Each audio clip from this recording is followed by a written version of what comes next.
इकडे ठाण्यातील हातनाका परिसरात मोठा बॅनर कोसळलेला आहे। एका दुचाकीस्वाराच्या डोक्यावरतीच बॅनर कोसळला। प्रसिद्धीसाठी नागरिकांच्या जीवाशी खेळ सुरू आहे का असा संतप्त सवाल आता सगळे विचारतात। एकंदरीतच आपण पाहतोय की अशा बॅनर कोसळण्याच्या घटना काही नवीन नाहीये। घाटकोपरची दुर्घटना आपण पाहिली होती होर्डिंग पडल्यानंतर, आणि त्यानंतर आता ठाण्यातील हातनाका परिसरात देखील एक मोठा बॅनर कोसळलाय आणि तोही एका दुचाकीस्वाराच्या डोक्यावरती कोसळलाय, त्याच्या जीवावरती ते बेतलेला आहे। म्हणून केवळ प्रसिद्धीसाठी नागरिकांच्या जीवाशी असा खेळ सुरू आहे का असा प्रश्न विचारला जातोय।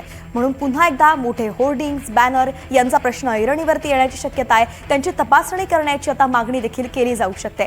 नियम असतात ते नियम पाळून हे सगळे बॅनर्स लावले जात आहेत का हे पाहणंही महत्त्वाचं आहे। आपले प्रतिनिधी रिजवान शेख आपल्या सोबत जोडले गेले आहेत। रिजवान, आपण एक्सक्लुसिव्ह दृश्य सध्या पाहतोय, कशा पद्धतीनं हे बॅनर उडून आलं आणि त्या दुचाकीस्वाराच्या डोक्यावरती पडलेलं आहे। अपघातही होऊ शकत होता। वैष्णवी, आपण पाहतो ज्या पद्धतीने प्रसिद्धीसाठी नागरिकांचे जीवाशी खेळ जो आहे तो ठाण्यामध्ये होताना दिसून येत आहे। खरं तर ठाण्यातील ईस्टर्न एक्सप्रेस हायवेवरती 3 हातनाका जवळ फुटओव्हर ब्रिज वरती जे आहे ते वाढदिवसाचा बॅनर जो आहे तो या ठिकाणी पक्षाच्या माध्यमातून लावण्यात आला होता। खरं तर आपण पाहतो ज्यावेळी ही महिला आपल्या बाईकवरती जात असताना हा खरं तर बॅनर जो आहे तो फुटओव्हर ब्रिजवरून पडला आणि अचानक त्याच्या डोक्यावर पडला।